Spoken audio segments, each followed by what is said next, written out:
बारिश अब धीरे धीरे तूफान में बदल रही थी और जोरों से बिजलियां गड़गड़ा रही थी। बाहर आते ही मालती की शक्तियां लौट आई थी।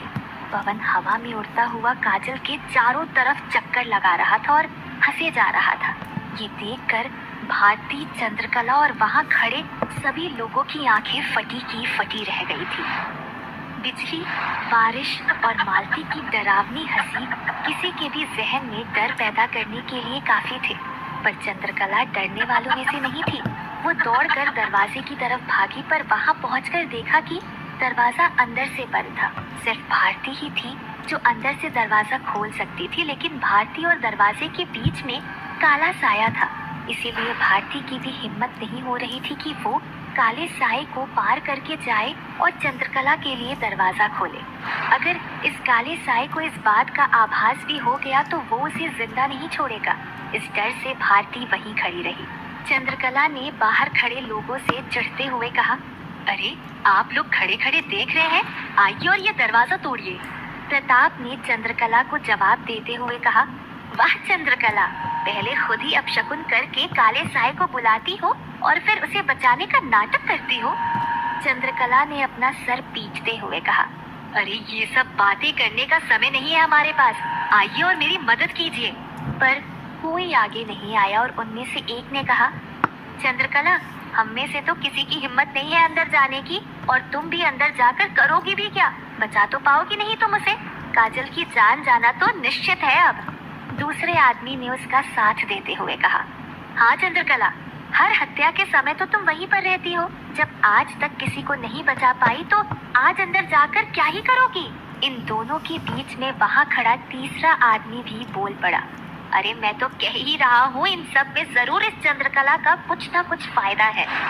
इस बात पर चंद्रकला को गुस्सा आ गया। पागल हो गए हैं आप लोग, मुझ पर जितने इल्जाम लगाने हैं लगा लेना, लेकिन काजल जिंदा है अभी तक। उसके मरने से पहले उसकी मौत निश्चित मत कीजिए। आपको नहीं मदद करनी तो मत कीजिए। चंद्रकला समझ गई कि इनमें से कोई उसकी मदद नहीं करेगा। वो दौड़कर उन पत्थर के पास गई जो उसने दीवार के पास में रखे थे। वो उनके ऊपर खड़ी हुई और उछल के दीवार को पकड़ ली। बारिश की वजह से दीवार काफी फिसल रही थी, पर फिर भी चंद्रकला कैसे भी करके दीवार पर चढ़ गई और दूसरी तरफ कूद गई। इधर मालती काजल पर हमला करने ही वाली थी कि तभी मालती की नजर चंद्रकला पर पड़ी। चंद्रकला को देखते ही मालती गुस्से में आग बबूला हो गई। उसने गुस्से में मन ही मन कहा, मैं जहाँ भी जाती हूँ, पता नहीं ये चंद्रकला वहाँ कैसे पहुँच जाती है।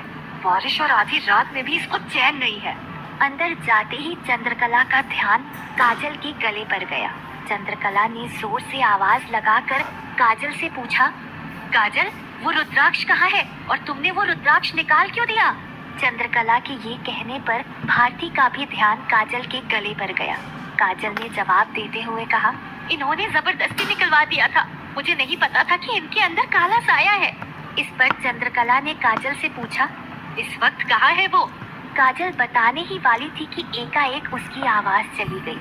काजल ने हाथ के इशारे से बताने की कोशिश की, लेकिन उसका पूरा शरीर जकड़ गया और मालती जोर जोर से हंसने लगी। पवन हवा में उड़ रहा था और काजल नीचे जमीन पर थी। चंद्रकला ने जल्दी से काजल की तरफ जाने का सोचा, पर चंद्रकला ने एक दो कदम ही काजल की तरफ बढ़ाए थे कि पवन हवा के झोंके के जैसे आया और काजल को उठा ले गया। जब ये हो रहा था तो इस बीच चंद्रकला ने भारती की तरफ इशारा किया और रुद्राक्ष ढूंढ कर लाने को कहा। भारती मालती से नजरें बचाकर काजल के कमरे की तरफ गई। भारती काजल के कमरे में गई और वहां पर रुद्राक्ष को ढूंढने लगी, पर उसे कहीं भी रुद्राक्ष नहीं मिल रहा था। इधर पवन खुद भी हवा में था और उसने काजल को भी अपने दोनों हाथों में उठाया हुआ था। अब धीरे धीरे पवन अपने विकराल रूप में आने लगा था। पवन की आंखें और नाखून बड़े होने लगे थे। ये सब देख बाहर खड़े गांव वाले भी बहुत ज्यादा डर गए थे। चंद्रकला को समझ नहीं आ रहा था कि वो क्या करे, क्योंकि इस वक्त मालती को रोकने के लिए उसके पास दो ही उपाय थे। एक तो टीले वाले बाबा का रुद्राक्ष और दूसरा वो किसी अग्नि का सहारा लेकर मालती को डरा सकती थी। पर टीले वाले बाबा का रुद्राक्ष अभी भी भारती को मिला नहीं था। और बाहर बारिश इतनी तेज हो रही थी कि इस बारिश में अग्नि जलाना संभव नहीं था। चंद्रकला को परेशान देखकर मालती ने अपनी डरावनी आवाज में चंद्रकला से कहा, क्या सोच रही हो चंद्रकला? तुम मेरा कुछ नहीं बिगाड़ सकती हो, ना आज तक बिगाड़ पाई हो और ना कभी बिगाड़ पाओगी। चंद्रकला खुद भी बहुत लाचार महसूस कर रही थी। उसे खुद पर बहुत गुस्सा आने लगा था। उसे अपनी सारी शक्तियां और विद्याएं अर्थहीन मालूम पड़ रही थी। वो खुद को कोसते हुए मन ही मन कहने लगी, क्या फायदा इतनी शक्तियों का, इतनी विद्याएं सीखने का कि समय आने पर आप किसी की जान भी ना बचा पाए। अंदर बहुत ढूंढने के बाद भी भारती को रुद्राक्ष नहीं मिला और वो हार मानकर बाहर आ गई। बाहर आकर उसने चंद्रकला की तरफ ना में गर्दन हिलाते हुए मना किया। ये देख पवन ने और जोर से हंसते हुए चंद्रकला से कहा था ना मैंने चंद्रकला, तुम कुछ नहीं कर पाओगी। तुम्हारा समय समाप्त हुआ चंद्रकला और मेरा शुरू हुआ। ये बोलकर पवन ने हवा में ही अपने शरीर की मुद्रा ऐसी बना ली कि जैसे वो किसी कुर्सी पर बैठा हो और अपनी जांघ को सामने की तरफ कर लिया और उसके ऊपर काजल को लिटा दिया। काजल का पेट पवन की जांघों के ऊपर था और बाकी शरीर इधर उधर लटका हुआ था। मालती इसके पहले ऐसा ही शारदा और सुनीता के साथ कर चुकी थी, इसीलिए वहाँ मौजूद सभी को पता था कि वो आगे क्या करने वाली है। काजल भी ये देखकर समझ गई थी कि अब उसका अंतिम समय आ गया है। वो जोर जोर से रोने लगी और रोते हुए मालती से अपनी जान की भीख मांगने लगी। छोड़ दीजिए मुझे, भगवान के लिए मुझे छोड़ दो। मैंने क्या बिगाड़ा है आपका? चंद्रकला कुछ करो, चंद्रकला बचाओ मुझे।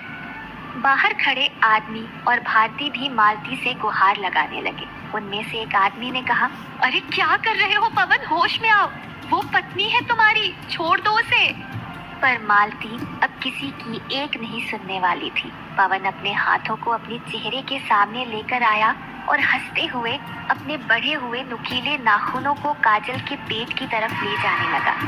चंद्रकला ऐसे काजल को मरते हुए तो नहीं देख सकती थी। वो चारों तरफ नजरें दौड़ाने लगी और सोचने लगी कि आखिर क्या किया जा सकता है।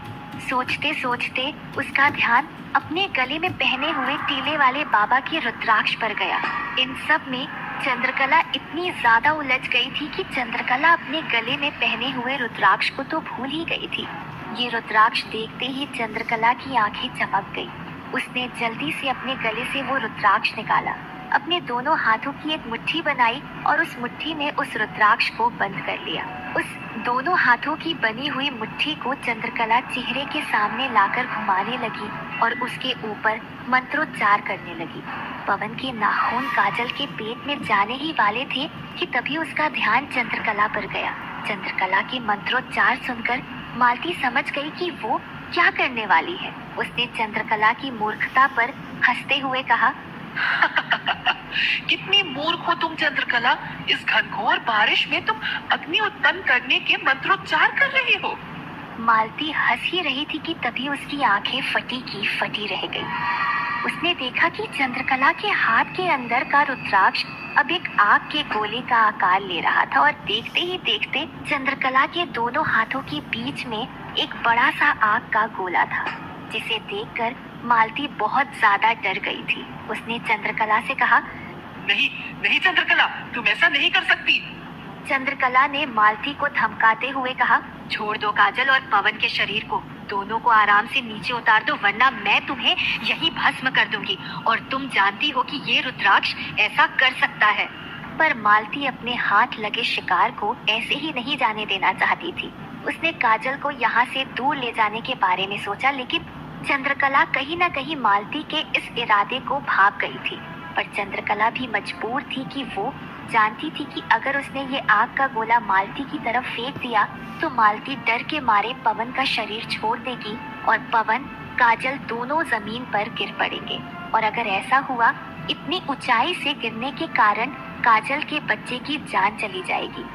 उसने एक बार फिर मालती को ललकारते हुए कहा, उतार दो दोनों को नीचे, मैं जाने दूंगी तुम्हें। मालती से बात करते करते चंद्रकला ने भारती को इशारे इशारे में बताया कि जैसे ही वो ये आग का गोला फेंकेगी, तुम सामने पड़ी चारपाई इनके नीचे ले आना, ताकि गिरने पर इन्हें चोट ना लगे। भारती भी चंद्रकला के इशारे समझ गई थी। वो चारपाई के पास चली गई। इधर मालती ने मन बना लिया कि वो काजल को यहाँ से दूर ले जाएगी। उसे लगा था कि अगर काजल उसकी गिरफ्त में होगी, चंद्रकला उसके ऊपर आग का गोला तो नहीं फेंकेगी। पर मालती ने बिल्कुल गलत सोचा था। जैसे ही भारती चारपाई के पास गई, चंद्रकला ने उस आग के गोले पर आखिरी मंत्र फूका और उसे मालती की तरफ फेंक दिया। तेज बारिश में भी एक आग के गोले को अपनी तरफ आता देख मालती बहुत ज्यादा डर गई थी। उसके पास पवन का शरीर छोड़ने के अलावा दूसरा कोई उपाय नहीं बचा था। उसने तुरंत पवन का शरीर छोड़ दिया और कहीं दूर उड़ गई। शरीर छोड़ते ही पवन और काजल दोनों लहराते हुए नीचे जमीन की तरफ गिर रहे थे। नीचे भारती चारपाई घसीटते हुए उन दोनों की नीचे ले आई थी और भगवान का लाख लाख शुक्र था कि दोनों उस चारपाई पर ही गिरे। पर जैसे ही काजल उस चारपाई पर गिरी, उसने अपना पेट पकड़ लिया और उसकी दर्द के मारे चीख निकल गई। चंद्रकला दौड़ के काजल के पास गई। काजल दर्द के मारे चीख रही थी। मालती के वहां से जाते ही बाहर खड़े सब लोग भी भागकर अंदर आ चुके थे। काजल की चीखों को सुनकर वहां मौजूद सब लोग समझ गए थे कि इतनी ऊंचाई से गिरने के बाद काजल को तो कुछ नहीं हुआ है, लेकिन काजल के पेट के अंदर का बच्चा नहीं बच पाया था। पवन भी अब तक अपने होश में आ गया था। पवन ने चिल्लाते हुए कहा, अरे जाओ, कोई किसी की गाड़ी लेकर आओ। एक आदमी वहां से भागा और गाड़ी लेने चला गया। पवन काजल को उठाकर बाहर की तरफ ले गया। चंद्रकला और भारती भी उसके पीछे पीछे दरवाजे तक आई। तब तक बाहर जीप भी आ चुकी थी। पवन ने काजल को जीप में लिटाया, लेकिन जाने से पहले पवन वापस जीप से उतरा और चंद्रकला के पास आया। हाथ जोड़कर चंद्रकला से कहा, हमारी काजल की जान बचाने के लिए और हमारे हाथों से ये अनर्थ होने से बचाने के लिए बहुत बहुत धन्यवाद। चंद्रकला ने पवन का हाथ पकड़कर कहा, अभी इस वक्त काजल को अस्पताल लेकर जाओ, वो ज्यादा जरूरी है। पवन वापस जीप में गया और काजल को लेकर शहर के अस्पताल के लिए निकल गया। पवन के जाने के बाद भारती चंद्रकला के नजदीक आई और उसने हाथ जोड़ते हुए कहा, सच में चंद्रकला, बहुत बहुत धन्यवाद। अगर आज तुम नहीं होती तो हम आज काजल को खो चुके होते। और साथ ही मुझे माफ भी कर देना, मैंने आज तक हमेशा तुमको गलत समझा और आज सुबह तो इतना सुना भी दिया था, पर फिर भी तुम वापस आई। ये सुनकर चंद्रकला के चेहरे पर मुस्कान आ गई। बहुत दिनों बाद ऐसा हुआ था कि किसी ने उसे धन्यवाद कहा था। चंद्रकला ने कुछ जवाब नहीं दिया और वहां से चली गई। लेकिन सिर्फ भारती ही थी जिसने चंद्रकला की तारीफ की थी। जब चंद्रकला वहां से निकली तो वहां खड़े प्रताप ने किसी एक से कहा, भाई मुझे तो लगता है कि ये सब चंद्रकला की चाल है।